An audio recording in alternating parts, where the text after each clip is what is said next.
Hello coin collectors out there, welcome back to the Big D Coins channel. Hopefully everyone is having a great day as always. In today's video we are going to talk about this coin right here. It is the 1945 Mercury dime. In this video we'll talk about how many were made, the metal content and what they're selling for, and if there are any error coins out there. And let's quickly get into that. I'll give you a very summarized version and then we'll get into the nitty gritty details. So if you're just tuning in to find out some basics on the coin, I'll give you that right away and then you can move on. If you like what you see, stick around and you'll get a lot more information. So for the 1944 coin, there are 231 million of them that were made without the mint mark on them, indicating that they are made at the Philadelphia Mint. Your coin would have a mint mark right there if it was made at the Denver or the San Francisco Mint.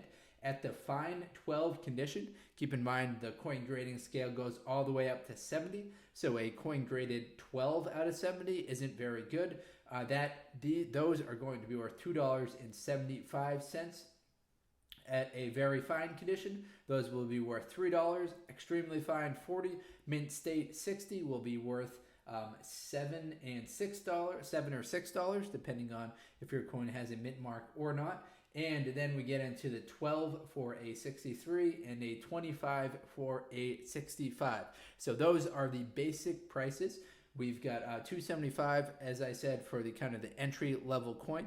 Now that is a very fine coin. If your coin is completely wiped out like this one right here, it would not get that grade, but this one right here definitely would. Now this one right here would still have some value to it based on the metal content of the coin. This coin, these entire coins right here, those all have 90% silver, 10% copper, and they've got a weight of 2.5 grams. Now the melt value based on the silver content is $1.31. So we're looking at $1.31 if it was kind of a wiped out, totally worn out coin like this, versus $2.75 for a coin like this. Now the W that you see right there, that is not the mint mark. That's the initial of the designer's last name.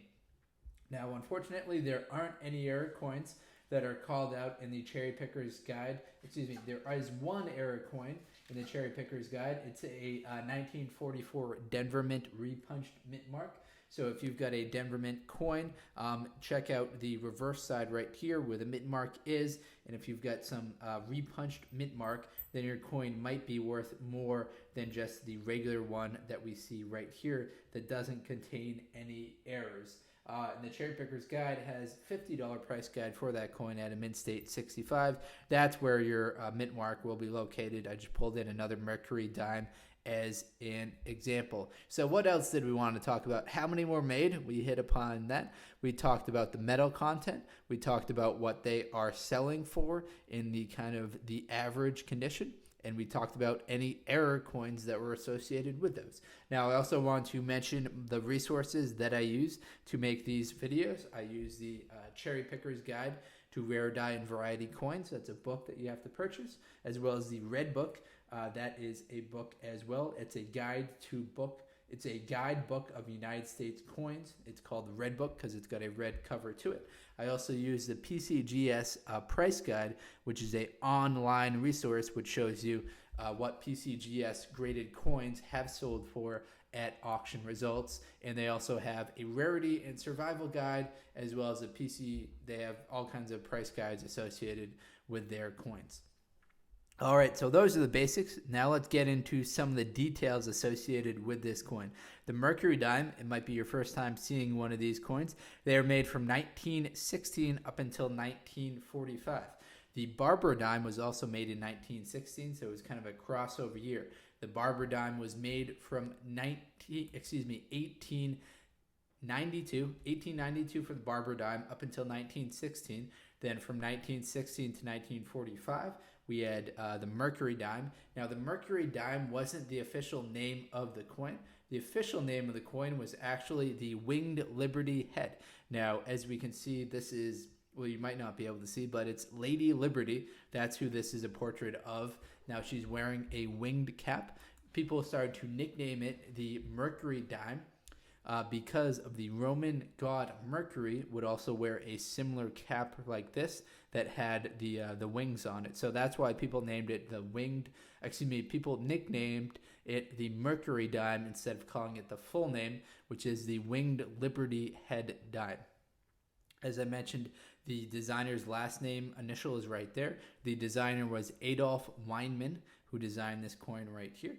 Now, it's said that he used Elise Stevens, the wife of the lawyer and poet Wallace Stevens, as the model. So that's kind of a little bit of intriguing stuff for you. On the reverse side of the coin that we see right here, we have what's known as a fasces in the middle. A fasces is a bundle of rods, or a bundle of wooden rods, sometimes including an axe with its blade emerging. And that's exactly what we see on the reverse right here.